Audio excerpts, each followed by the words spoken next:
Cette passagère est correctement installée. Oui. A. Non. B.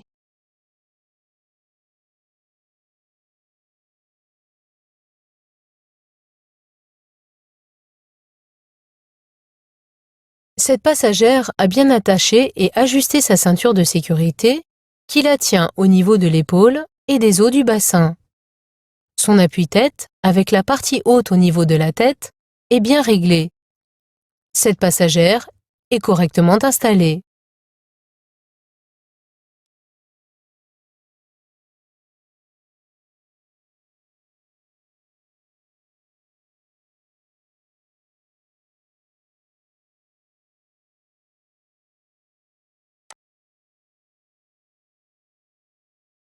Le stationnement sera payant, de jour comme de nuit. A. Dans toute l'agglomération. B. Dans tout un quartier. C.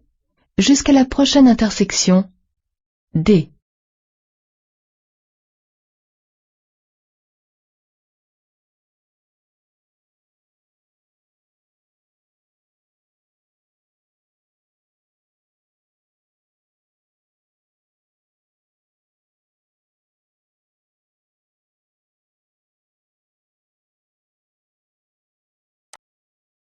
Le panneau de gauche marque l'entrée d'une zone à stationnement payant. Généralement, le paiement n'est obligatoire que pendant les heures ouvrables. Une zone est constituée de tout un quartier comportant plusieurs rues, et elle prend fin au signal de sortie de zone. Rien ne garantit que le stationnement sera payant dans toute l'agglomération, puisque, avant ce panneau, il est encore gratuit.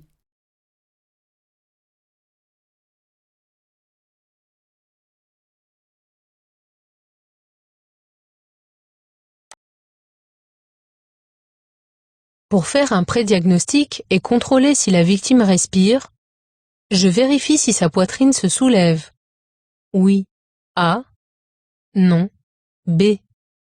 Je m'approche de son visage pour détecter son souffle. Oui. C. Non. D.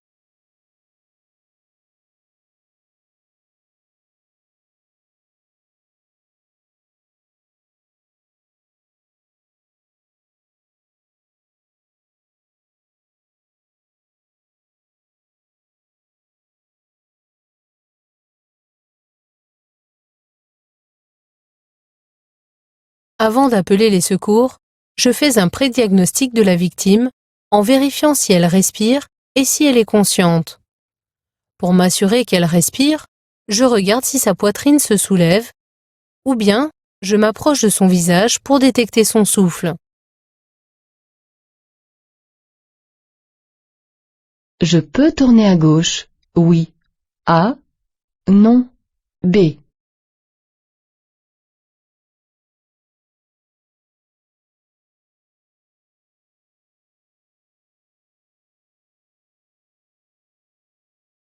Le signal que j'aperçois plus loin interdit de s'engager à gauche après le terre-plein, mais pas avant.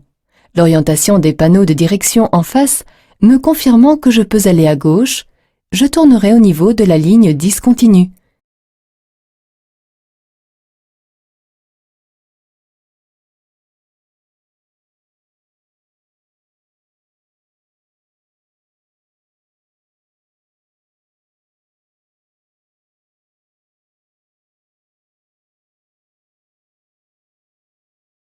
Si je mets délibérément en danger la vie de ces agents en refusant de m'arrêter, j'encours une amende de 75 000 €. Oui. A. Non. B. Un emprisonnement de 5 ans. Oui. C. Non. D.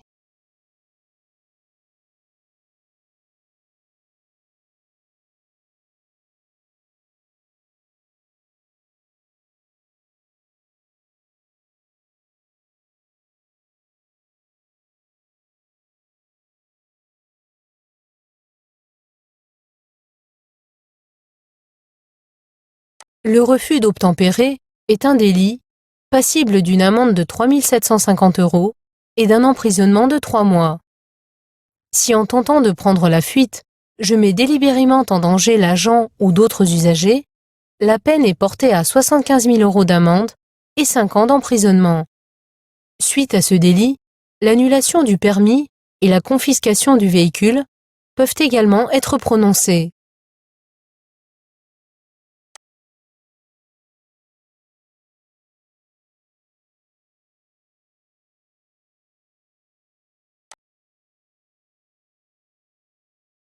Je klaxonne. Oui. A. Non. B. Je céderai le passage. Oui. C. Non. D.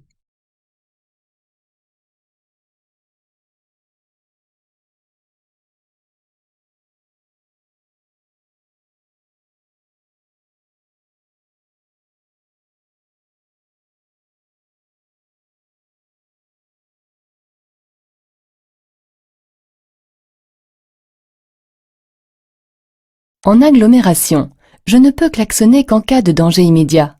Ici, le piéton ne constitue pas un danger immédiat, car, en raison de sa progression lente, j'ai auparavant eu le temps de l'apercevoir et de ralentir. Je ne dois donc pas klaxonner. Toutefois, je passe au ralenti et je surveille ses mouvements car il ne me voit pas et je vais passer tout près de lui. Abordant une intersection sans signalisation, je céderai le passage à droite.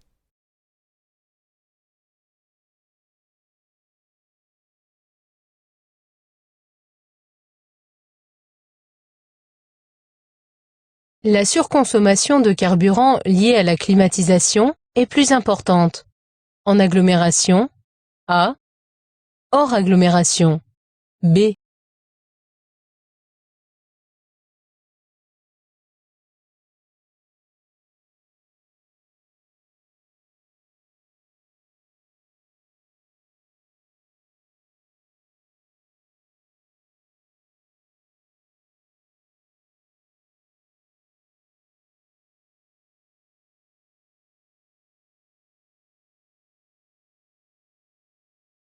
La climatisation augmente la consommation de carburant.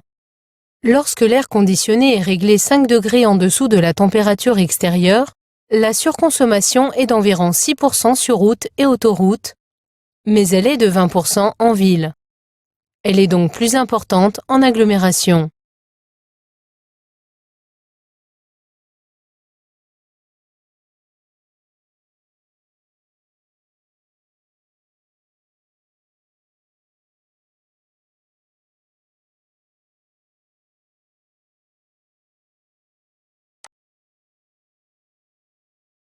J'allume les feux de détresse. Oui. A. Non. B.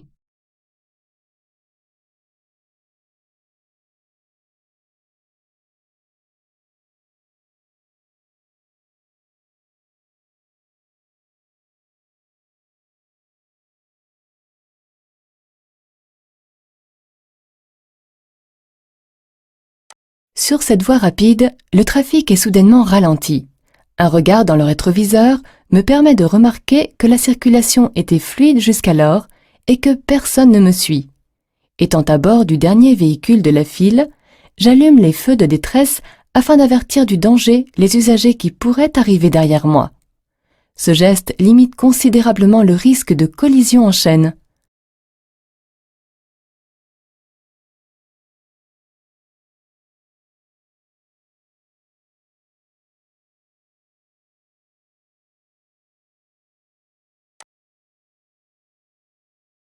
J'éteins mes feux. Oui. A. Non. B. Je me rabats à droite. Oui. C. Non. D.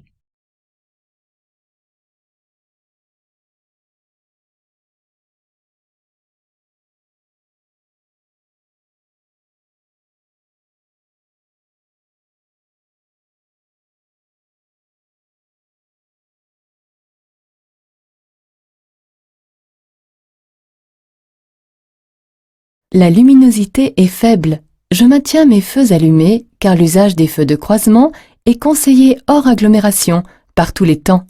En marche normale, je n'ai aucune raison de rester sur la voie de gauche, mais ici, le camion s'apprête à s'engager sur la chaussée. Pour éviter une collision et faciliter son insertion, je reste sur la voie de gauche. Je me rabattrai à droite lorsque ce dernier apparaîtra dans mon rétroviseur.